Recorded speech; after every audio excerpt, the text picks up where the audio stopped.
Salut à tous, c'est Thaïs. Aujourd'hui, je veux vous parler de l'aspect le plus important de la psychologie féminine dans les relations hommes-femmes.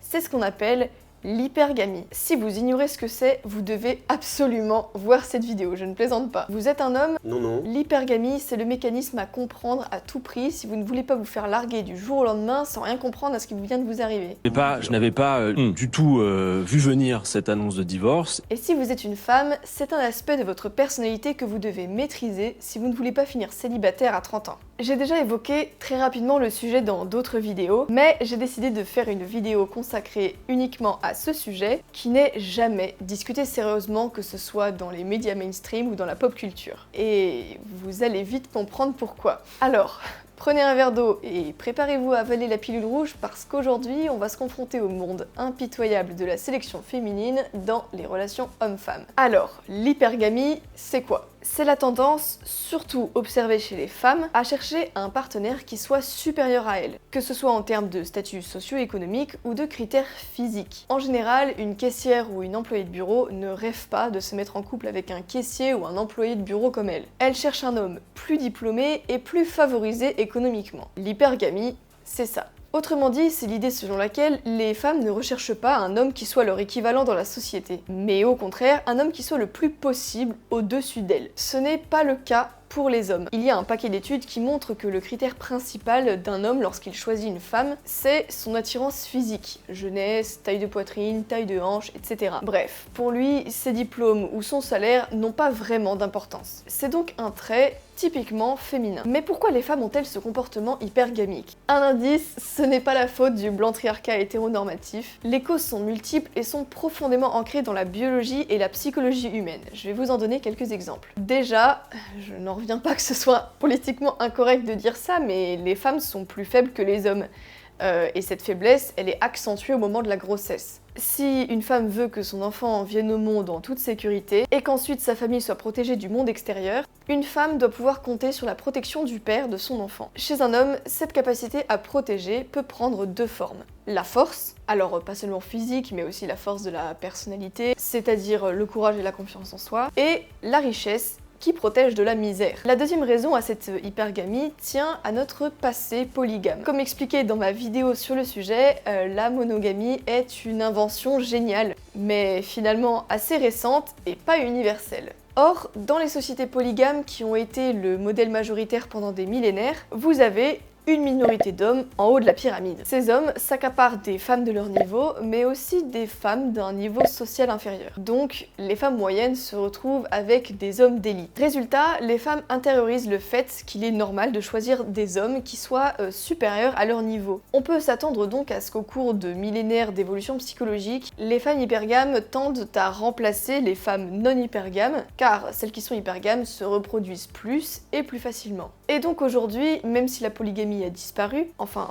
pas chez tout le monde, mais en tout cas chez les occidentaux, les vieux réflexes restent solidement ancrés chez les femmes. Enfin, la dernière raison pour cette hypergamie, c'est que les femmes ont une libido bien plus basse que celle des hommes. C'est une évidence, documentée notamment par un psychologue américain, Roy Baumeister. Les hommes cherchent activement les femmes pour assouvir leurs besoins physiques, mais l'inverse n'est pas vrai. Or, dans une négociation, c'est celui qui est le moins intéressé par la transaction qui est favorisé. Vous trouvez ça bizarre? C'est peut-être contre-intuitif, mais c'est très logique. Si je veux absolument acheter une voiture de luxe et aucune autre, alors le vendeur peut se permettre de faire exploser le prix. Et si c'est trop cher pour moi, il trouvera un autre acheteur très vite. Eh bien, dans les relations hommes-femmes, c'est un peu pareil. Puisque la femme est moins intéressée par la transaction, elle n'a pas de raison de faire ce genre de compromis. Elle peut même faire valoir des exigences supplémentaires, c'est-à-dire faire exploser le prix. Donc, un homme acceptera de choisir une femme qui est inférieure sur le plan social ou même physique, ce qui veut dire qu'une femme aura alors accès à un homme qui lui est supérieur. Maintenant que vous savez ce qu'est l'hypergamie et que vous savez d'où ça vient, vous comprenez ce que recherchent les femmes chez un homme. Finalement, elles veulent quelqu'un qui soit au sommet, c'est-à-dire quelqu'un qui exalte de la puissance, quel que soit le sens qu'on donne à ce mot, puissance physique, économique, charismatique, etc. La télé vous a menti. Les filles ne recherchent pas un homme déconstruit, féministe et cool. Je suis féministe. elles veulent un winner. Et j'ai envie de dire, pour le meilleur et pour le pire. Et si vous voulez savoir pourquoi je dis ça, restez bien jusqu'au bout. Car l'hypergamie est une cause majeure pour expliquer l'état aussi malsain des relations hommes-femmes aujourd'hui. L'hypergamie, ça pose un gros problème principal, l'instabilité des relations. L'hypergamie, ça désigne avant tout un aspect capital de la psychologie féminine, qui cherche toujours à faire mieux que son partenaire actuel. Pour un homme, une relation, c'est un CDI. À moins que quelque chose de grave ne vienne casser la relation, celle-ci va continuer. Pour une femme, lorsque son instinct hypergamique n'est pas sous contrôle, chaque relation est un CDD, qui est reconduit tant qu'elle n'a pas de meilleure offre à disposition. Alors, que se passe-t-il quand il n'y a plus de limite à l'hypergamie? Parce que la libération des mœurs, ce n'est rien d'autre que cela. Eh bien, depuis les années 60, tout un tas de barrières à l'hypergamie féminine ont disparu. Tout est fait pour que les femmes puissent laisser libre cours à leur volonté de chercher le meilleur partenaire possible sans limite. On peut trouver ça très bien de maximiser la liberté des femmes, mais derrière les slogans, la réalité des relations hommes-femmes, c'est qu'elles sont plus instables et plus cruelles que jamais. La légalisation du divorce sans faute constitue un exemple éclairant puisque aujourd'hui, 75% des divorces sont initiés par les femmes. Et la conséquence logique, c'est que les hommes veulent de moins en moins se marier. Pas étonnant que dans ce cadre, la famille soit très fragilisée. Je parle de ça plus en détail dans ma vidéo sur les mictos, je vous encourage à aller la voir si vous voulez en savoir plus. Un autre exemple, c'est celui du slut-shaming, c'est-à-dire la critique des filles faciles. Le slut-shaming, c'est un mécanisme de réputation qui impose une forme de contrôle social pour éviter qu'une femme aille voir ailleurs dès qu'elle en a envie. C'est une méthode très efficace puisqu'une femme est beaucoup plus sensible au qu'en dira-t-on que les hommes. Malheureusement, aujourd'hui, c'est presque devenu un crime. Une fille qui couche avec n'importe qui est une femme libre, émancipée et moderne. La promiscuité est donc devenue un comportement moralement positif. Il en va de même pour toutes les femmes que vous voyez sur les réseaux sociaux qui semblent ne faire preuve d'aucune pudeur. C'est un retournement catastrophique. Non seulement les limites à l'hypergamie féminine sont en train de disparaître, mais en plus de ça, notre société favorise à fond la volatilité des femmes. Le meilleur exemple de ça, c'est celui des réseaux sociaux. Dans l'ancien temps, lorsqu'une femme voulait choisir un partenaire, elle était limitée aux individus qu'elle connaissait dans la vraie vie. Aujourd'hui, une femme peut faire ses courses parmi ses centaines de millions d'abonnés, de followers et de fans à travers le monde. La conséquence, c'est qu'elle a un catalogue immense d'hommes en concurrence. Donc, elle peut encore plus faire exploser ses exigences. Pourquoi une fille de 17 ans accepterait de sortir avec un garçon de sa classe alors que sur chaque story Instagram à la salle de gym, elle récolte des centaines de j'aime de gars qui habitent à l'autre bout du monde? Le garçon moyen n'a quasiment aucune chance. On pourrait aussi parler de la profusion de sites de rencontres extra-conjugaux comme ashleymadison.com, glidden.com, osertromper.com, mondeinfidèle.com, etc. etc. Bien sûr, il s'adresse aux femmes comme aux hommes, mais vu qu'il y a beaucoup plus d'hommes que de femmes sur ces sites, il est bien plus facile pour elles de tromper leur mari que pour eux. Et d'ailleurs, on laisse faire ces entreprises qui se font des millions à détruire des couples et des familles, et ça c'est vraiment un scandale. Bref, quand les féministes vous parlent de patriarcat, c'est du n'importe quoi absolu. Vous vivez au contraire dans un monde de la libération totale du pouvoir sexuel féminin. Ce sont les femmes qui sont mises en valeur, qui choisissent et qui imposent leurs exigences. Enfin, en général. Parce que l'ironie du sort, c'est que les femmes les moins hypergames n'y trouvent pas leur compte. Elles sont ultra encouragées à participer à une compétition globale sexuelle qu'elles ne peuvent pas gagner, c'est-à-dire à devenir les plus hypergames possibles sous la pression sociale. Alors que ces femmes, elles souhaitent plutôt se trouver un homme pour une relation stable, plutôt que de cultiver une galaxie de prétendants qui tournent autour d'elles en permanence. Ce que je viens de vous dire, ce n'est certainement pas politiquement correct, mais en tant que femme, on peut difficilement m'accuser de misogynie. Mais maintenant qu'on a dit ça, est-ce qu'il faut penser pour autant que tout est foutu? Est-ce que les femmes sont des êtres démoniaques conçus pour apporter le malheur aux hommes sur Terre? Je suis sûrement biaisée, mais je pense que non. Le problème, ce n'est pas l'hypergamie en tant que telle. Le problème, c'est que l'hypergamie soit aujourd'hui totalement hors de contrôle. Déjà, il y a des avantages à l'hypergamie. Cet instinct féminin, il a les défauts qu'on a déjà évoqués, mais il a une raison légitime d'exister. C'est un moyen biologique et psychologique pour que les femmes puissent assurer le meilleur avenir pour leur descendance, en choisissant les meilleurs hommes. Alors oui, c'est inégalitaire, il n'y a aucun doute là-dessus, mais ça remplit une fonction plus collective de hiérarchisation. En gros, les hommes de haute valeur ont accès aux femmes de haute valeur. De mon point de vue, en tant que femme de droite, l'inégalité ne me choque pas, tant qu'elle remplit une fonction. Dans le cas de l'hypergamie, c'est le cas. Pourquoi? Non seulement c'est positif pour les femmes et pour les enfants, mais c'est aussi un moyen de pousser les hommes à se dépasser. Ce qui est bénéfique pour eux-mêmes, mais pour toute la société en général. Combien de héros de notre passé ont pris les plus grands risques ou ont fait les plus grandes découvertes pour impressionner une femme?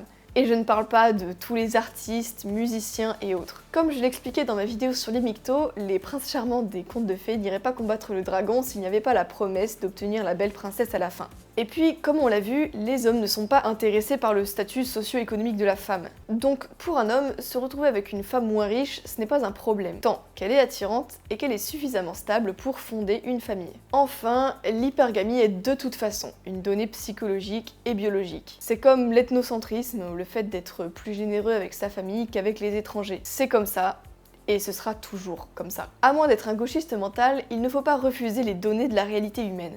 Il faut réfléchir à la manière de la canaliser et de sculpter les instincts les plus primaires pour ne pas faire chuter la civilisation. L'hypergamie sera toujours là. Ce qui compte, c'est de ne pas la laisser faire n'importe quoi. On comprend mieux que le meilleur système pour sortir de la catastrophe actuelle des relations hommes-femmes, c'est-à-dire la solitude, la dépression, la destruction des familles, l'infidélité et tout ce qui va avec, c'est de reconstruire sur un modèle basé sur l'hypergamie modérée et la monogamie. Ça veut dire deux choses. Admettre que les femmes sont hypergames et que ça ne changera pas, réaffirmer des lois, des coutumes et des traditions monogames qui permettent de modérer l'hypergamie et de faire que les hommes, les femmes et la société y trouvent leur compte. Il y a des nouveautés à notre époque, comme le divorce sans faute, l'état-providence, les réseaux sociaux, et tous ces facteurs rendent la chose plus compliquée. Mais on peut quand même s'inspirer des modèles du passé en les réactualisant à l'époque actuelle.